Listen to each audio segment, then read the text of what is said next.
Welcome back to the Gillett Health After Hours podcast. I'm Dr. Kyle Gillett.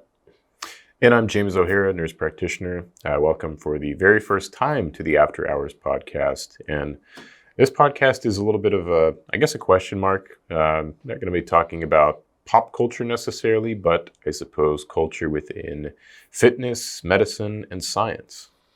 Yeah, so outside of clinical topics, we actually enjoy non-clinically correlated topics that may not give you balanced tools to improve your health, but they might be interesting and enjoyable. Yeah, and people might be interested to see that we also consume media outside of scientific literature. Mm-hmm. Yeah, we like watching a variety of different channels like More Plates, More Dates, Coach Greg, obviously Andrew Huberman, Lex Friedman, Joe Rogan, and many more. But one of the things that we would like to have for this podcast is a name. So far we call it After Hours, but let us know in whatever comment section is below, YouTube, Instagram, whatever, what you think the name should be. Yeah, we'd love to have some feedback. We may stick with After Hours. We may change the name of the podcast, and we would love your help doing so. Depending on what suggestions we get, we might also do a vote to see what is the most popular and name it that. So what could go wrong there? It's been tried before. All right. And up first today, we get a lot of questions about, like, is somebody natural or not? And you see a lot of discussion about this on social media. How can you tell if someone is natural? And maybe we talk about that a little bit as a primer to this reaction video. So if someone is natural, I guess it's easier to answer the question, what are some things you see if someone is not natural? Yeah, so to define natural, usually this definition is the lack of exogenous androgen and the lack of exogenous growth hormone, or things that are going to be an agonist or bind the androgen receptor or the growth hormone receptor. In general, if someone is taking thyroid hormone, in general, that's considered that it's still natural. But there's a lot of other substances like beta agonists, estradiol receptor modifiers, cardarine PPAR agonists. So that's kind of the it becomes a little bit skewed and muddied. I think Connor Murphy famously did a video with Kenny KO where he ranked on a scale of 0 to 10 how natural each substance was. And he ranked MK677 as the most natural substance used and finasteride as the least natural substance used. Yeah, interesting psychology around this. And I guess specifically for the listeners, we're talking about, the context of bodybuilding and performance enhancing. So I guess anything in WADA's catalog could be considered not natural if someone has ingested this. Even if you had a albuterol inhaler for your asthma, that could be unnatural. But typically we're looking at things like, this person can lift a lot of weight, or this person has really big muscles. Are they natural or not? Mm-hmm. So I guess some of the boxes you could check there would relate to side effects. So, has this person lost their hair? Does this person have acne? Does this person have gynecomastia? Does this person have more lean body mass than anyone else their age? Mm-hmm. Can this person lift more weight than anyone else in a tested federation? That's a good one. Are they an open bodybuilder? Are they winning bodybuilding shows? I guess you could say other ones are they fertile? Are they having children currently? When they conceive their children, if they have them, what was their body composition and performance like? Then compared to when they're at the top level. For example, Thor Bjornsson, you can see he has a child and see how many months old the child is, and then see what his performance and body composition is like at different times. Not to specifically pick anybody out, but another interesting rabbit trail that you can look at is how many of the children that they have, are they female children or male children? Yeah, there's some interesting, and maybe we talk about some of the data in another podcast there. Yep. That one can get a little bit granular. Mm-hmm. But I guess expanding on that, and specifically with the how much weight can someone lift, we're going to react to Mike O'Hearn's 500-pound heavy reverse grip tricep day video. That sounds pretty heavy. Heck of a name.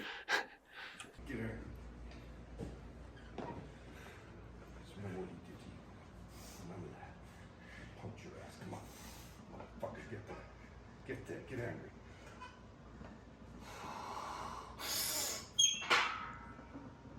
Come on.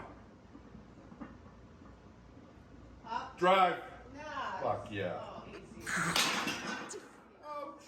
What do you think about that lift? No safety bars. That's a little sketchy. Grip, not the safest in the world. I wonder why you would pick a reverse grip where normally you would just do a pronated grip. Yeah, the thing I'm most impressed about is not necessarily the weight lifted, but the wrist strength, the connective tissue in the bones there, because that's a more difficult grip. Mm-hmm. And you usually see people lifting these sorts of weights with wrist wraps, elbow wraps. Yep. But it definitely speaks to some of the connective tissue and the years of like training building that up, not just the strength. Yeah, very impressive lift, regardless of any other factor at play. It's almost like that's probably a pretty elite lift, isn't it? Yeah. Let's see how that stacks up against the United States Powerlifting Association's tested raw powerlifting world records. So I guess that was a raw lift. I didn't see any lifting shirt or wraps, straps, or anything like that. Yep. So we go down to the Masters. You could do Masters Women's. You could compete in that category. So Mike O'Hearn is 53, I believe. 53. And let's say we're being generous. And he weighs 275. So the record squat, this is interesting, just over 600 pounds. The record bench, 463. And how much weight did we just see Mike O'Hearn lift? That was 500 pounds. So he lifted more than the tested world record. By quite a margin. So I suppose if he would have just fixed these two simple mistakes, he could have set the record for his age and weight division for this just raw bench press. The first mistake, using a reverse grip. Yep. If you flip that grip around, then the lift would have counted. I don't think it counts if you use a reverse grip. So close. The second mistake, not being tested. You have to have a negative test to set that record. Yeah, he could repeat it pretty easily. You could make the case that going from reverse grip to pronated grip, maybe he could lift an extra 50 pounds and beat the world record by 100 pounds. Yeah, That'd sounds be like something. a good title for the video. Mike O'Hearn breaks bench press world record. I wouldn't be surprised. Yeah. I guess that this just kind of goes to show that a gym lift is not always equal to a world record lift.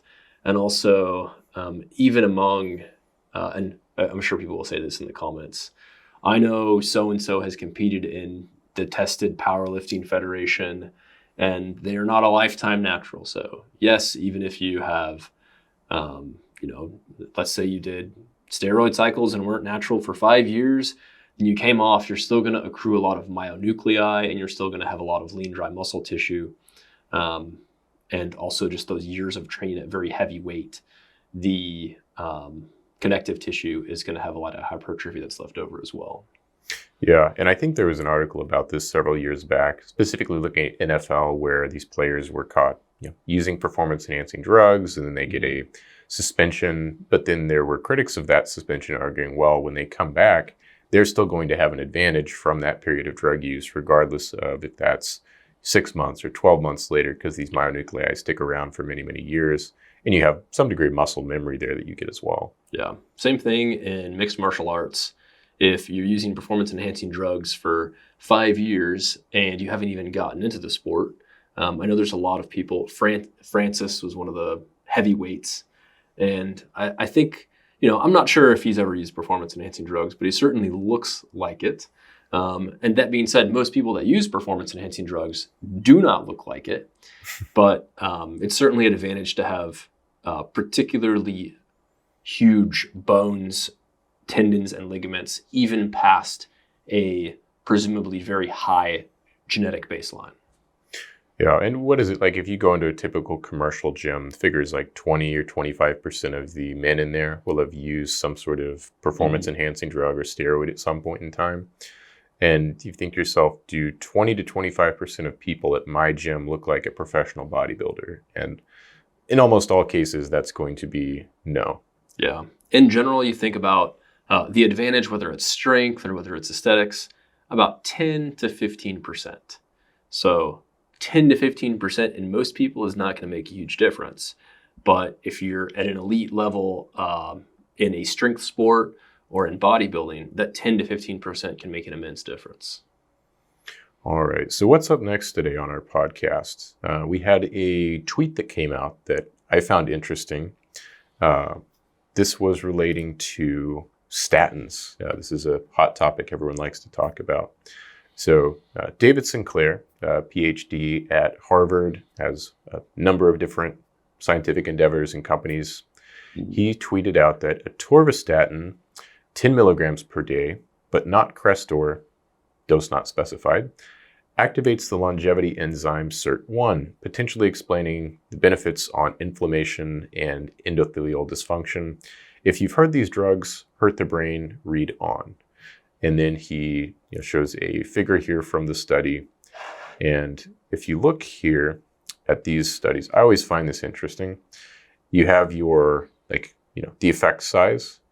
And the studies that have the strongest effect size looks like they have the widest confidence intervals. So what's up with that? Yeah, so in general, the size of the study itself dictates how wide the confidence interval it is.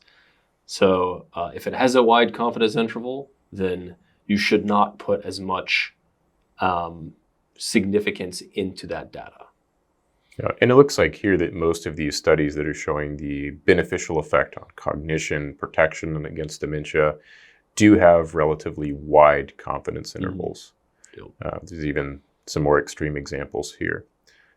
This is interesting, this one on the middle here where it looks like, well, it could be harmful or it could be helpful depending on the confidence interval. So there was participants that had very heterogeneous outcomes in that study.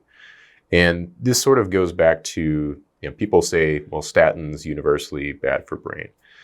Some people will certainly have adverse reactions cognitively to statins. It's not a very high percentage of people. But in our practice, we choose our statin medications very carefully in light of some of the brain imaging data that came out, which right now is just an association. We don't know beyond a shadow of a doubt that there is a correlation between the lipophilic statins like atorvastatin and simvastatin and metabolic decline in certain areas of the brain. But there's an association there. And that's a serious enough long-term consequence because these are medications people are not going to take like a course of antibiotics. Yep. You're typically on them as long as you want the benefit of the medication. But some providers think you don't want that benefit after 80, which is another fun topic to get into. But people are thought to be on these medications lifelong. And if you have a better choice that does the same thing, that doesn't have an association with any kind of brain decline, then to me, that seems like a no-brainer. That's a good one. Yeah. For most people, it makes sense to use a non-lipophilic statin, basically statins that don't cross the blood-brain barrier. But again, buzzword, individualized medicine. Maybe some people will make that into a game. How many times I say individualized in each podcast. But there are even cases where you should consider using a lipophilic statin to cross the blood-brain barrier. Yeah, I think they looked at simvastatin in certain brain tumors, brain cancers, specifically because it can cross the blood-brain barrier. So like we say, there's always a case, like every tool has its specific use, and we like to use the tools in their very niche applications. But the point of this is, well, why is he endorsing atorvastatin if rosuvastatin, being hydrophilic, is potentially a better choice, it looks like. That's the one that was not associated with cognitive harm. And then if we click into the paper that he cited, it's actually quite interesting. If we find, let's see, can you control F on a Mac? We're about to find out. I think it's Command F. Ah, you were right. So here we have rosuvastatin had a higher induction effect on SIRT1 than SIRT2. I thought we read that rosuvastatin does not activate SIRT1. Oh well. If we move on down a little bit farther here, in another study, similar results were obtained from 111 coronary artery disease patients where rosuvastatin and atorvastatin were shown to enhance SIRT1 expression. Looks like they both activate SIRT1. And then here's a peculiar detail. This was another clinical study, again, in CAD, coronary artery disease. And in this case, they used atorvastatin 10 milligrams and rosuvastatin 2.5 milligrams. 2.5, yeah. Now, that was omitted from the tweet. Is that a clinically equivalent dose? No. Generally, the lowest dose of rosuvastatin is 5 milligrams and the highest is 40. Occasionally, when a patient is very first starting, in order to assess tolerability, you can use half of a 5 milligram tab. Yeah, because I can't even prescribe a 2.5 milligram tablet. People would have to split these very small tablets. Yep. So I'm wondering if the result here that does in fact say that, SIRT1 seemed to be activated by the atorvastatin, but not the rosuvastatin, was due to a dosage difference. Perhaps that low dose of rosuvastatin was not potent enough to introduce that SIRT1 expression. Yeah, it seems pretty likely. But in any case, if I was the one that was putting out this tweet and wanted to convince people to believe that atorvastatin only induced this expression of SIRT1, I would have only cited the study that showed that, as opposed to a review article that had two other contradicting points to the one I wanted to make, because I very much enjoy picking cherries. Yeah, no, that's true. It's easy and you can cherry pick any study and make it seem like anything you want to say. There is a study that backs it up. That's why it's so important to be able to interpret the study. And again, not to rehash this point a million times, but knowing the difference between statistical significance and clinical significance. And from David's background, and David has done a lot of beneficial things for public health. That's probably where most people even know of sirtuins. That's where a lot of people, him and Matt Kaberlein, became familiar with rapamycin. That's where people are familiar with things like NMN and trimethylglycine and a lot of like antioxidant, pro-oxidant. But that being said, he is a scientist, and it's interesting to me how like this different dogma in science where even with pharmaceutical medications, they're trying to convince people that this is better or this is better. And yes, in some cases they do work for those pharmaceutical companies, or they're at least on the payroll of speaking at an event that they've had or whatnot. So very few people are unbiased in science. We are also not unbiased. This is true. I'm sure just from the people that we associate with, we have heard more of their side of the story. And when we do a review on something, we call them non-systematic reviews. Systematic reviews are on the pyramid of evidence-based medicine. Non-systematic reviews, there's really no such thing as them. That's just what we call it when we do a deep dive into a specific subject. But it's important to look to advice regarding which specific medication, including statins, is best for you to your specific doctor. And that's one of the reasons why we do podcasts like this, is because we think we have somewhat of a unique perspective as clinicians that are not influencer scientists primarily. Yeah, and I think, like you said, the bigger picture here is that, David Sinclair has done a lot of good. And, aside from all the details and the science that people are interested in now, some people are just more interested in making a positive impact on their health as a result of the podcast that he's done and the information that he puts out. So I think it's a net positive. I just was kind of, struck by this one tweet that was kind of peculiar to me because of our background and knowing the differences between these types of statins, drugs that are in the same class where you would think, oh, it's just a different flavor of statin. So anyway, I thought it was interesting. Hopefully some of the listeners think it's interesting as well. Now I think we have some rambling or speculation to do about credentials. Are credentials important? Credentials are certainly important. It's one of those things where if somebody has a credential, it's not necessarily a positive. There's plenty of MDs and DOs and PhDs that are not promoting things that are based in science. But that being said, it's kind of like a check mark to be able to know, yes, they at least went through this training, so they're at least more likely to. Yeah. So for example, with someone who is a PhD, they are a scientist, they should be able to interpret a study with a greater degree of understanding than someone in the general population. Mm-hmm. But on the other end of that, you may have a urologist who is an MD who knows less about hormones than a MP.MD. Yeah, an MPMD, that'd be Derek. But that's certainly true. Maybe another analogy we could use is the legal system. So a lot of people have a JD, but they might not be good at interpreting appellate law, as an example. That's like law within the government system or within the legal system. Whereas some people that do not have a JD, they're not an attorney, maybe they happen to know a lot about it just because they're interested in it. I don't think anybody's really interested in legal things, and they just do it because it's a job. But they might happen to know a lot about it even without that credential. Now, the reason why this is significant is the health and the fitness industry seems to be the most saturated with individuals claiming to know everything. They have like a strict dogma and they don't see the balance or nuance in things. And they say, you need to do this or take this. And then this is bad, this is good. And there's no in between.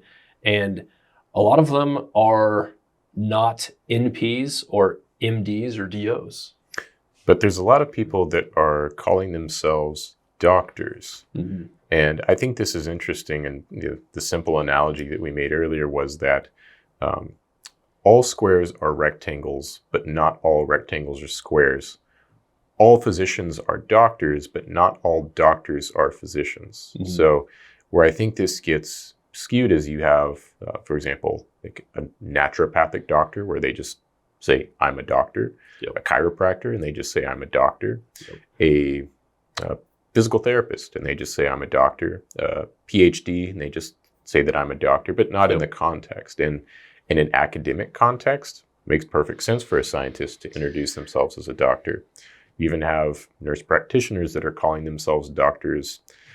And I specifically have on my Instagram, not a doctor, not a physician. Yeah. And I don't think that you need to, I guess, if someone feels the need to misrepresent themselves instead of just being proud of the work that they're doing in their own clinical capacity, then I think that points to a kind of a personal problem or a character flaw, as opposed to just enjoying the work that you're doing and doing the best work that you can do within your scope. Yeah, that's a good summary. A couple examples to hash this out in the real world. Here's some individuals talking about health and fitness that do a great job of not coming out as a doctor. They tell you their experience, but they are very they're very careful to say, I'm not a doctor, and this is not my advice to you specifically. Derek with More Plates, More Dates, and Greg Doucette. They do a phenomenal job saying, not a doctor, and not claiming to know all the answers. Whereas a lot of individuals, and I won't name names for this, but it's almost always doctor, some first name, last name, doctor, first name, last name. It is extremely hard to see what their actual credential or degree is. And sometimes it's a doctorate in something non-health related. And then they have a non-doctoral degree in the health sphere. And they claim to be, an endocrinology expert. And yet they are not an endocrinologist, and they are not even a DO or an MD. So for those individuals, it's particularly confusing. Then, of course, you have everything in between. Yeah, and it seems like these people seem to take contrarian views to some of the well-established, norms or the well-established theories within traditional medical models. Mm-hmm. And you even see some credentialed individuals doing the same, but I suppose to a lesser extent. Yeah, it gets more interaction. A lot of times it's almost like the negative news gets the most views.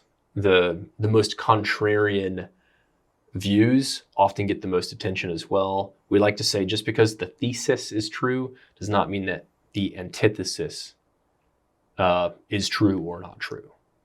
It can be somewhere in between. So there's more viewpoints to have than just two viewpoints. Understanding the nuance of it is one of the reasons why long form podcasts are so popular, because within a 30-second TikTok or Instagram reel, you don't have enough time to explain what the nuances are. Yeah, but that is the form of content that is, sort of a funnel now to get people interested in, involved and following. And typically the more aggressive or controversial or loud someone is in these videos, then they're going to have the biggest funnel and get the most sort of views, the most following. So it's kind of an interesting psychology there. Diving into our next topic, you've heard of phytoestrogens. Have you heard of phytoandrogens or phytosarms? Yeah, so people really know about phytoestrogens. Soy is an example, but phytoandrogens are, there's true phytoandrogens like Tomcat seems to be a phytoandrogen, regardless of its effect on the androgen profile, helping activate gene transcription downstream to the androgen receptor, even primarily or secondarily. But a lot of the current research, both for androgenic alopecia and also for muscle wasting diseases, is in something called SARMs, or selective androgen receptor modifiers, or other things that are either an agonist, so they bind the androgen receptor, or they block the antagonist effect at the androgen receptor. Cystanchi is another one that's pretty interesting because of its antagonist effects. No human studies yet, just preclinical data. So that's one that has been discussed pretty often. And then pyrolutamide, clascoterone, which are both being studied for hair loss. Clascoterone's FDA approved for androgenic acne. And then, of course, we love talking about SARMs as well. What are really SARMs and what aren't SARMs? We love talking about all of them, even if they don't bind the androgen receptor. Right. SARMs like cardarine, right? I think that was a peer-reviewed paper that you shared the other day, where a group of, I think it was cardiologists. It was a pretty big cardiology journal. I can't remember what its impact factor was, but it was a pretty big cardiology journal. In the abstract, even they mentioned SARMs like cardarine. Cardarine, of course, is PPAR delta agonist. So yeah, that was pretty interesting. I don't remember if people love calling MK677 a SARM, which is ibutamorin. There's a new name for it. I forget it now, but ibutamorin's been studied enough and continues to be studied enough to where they keep renaming it. So that's definitely a decent sign.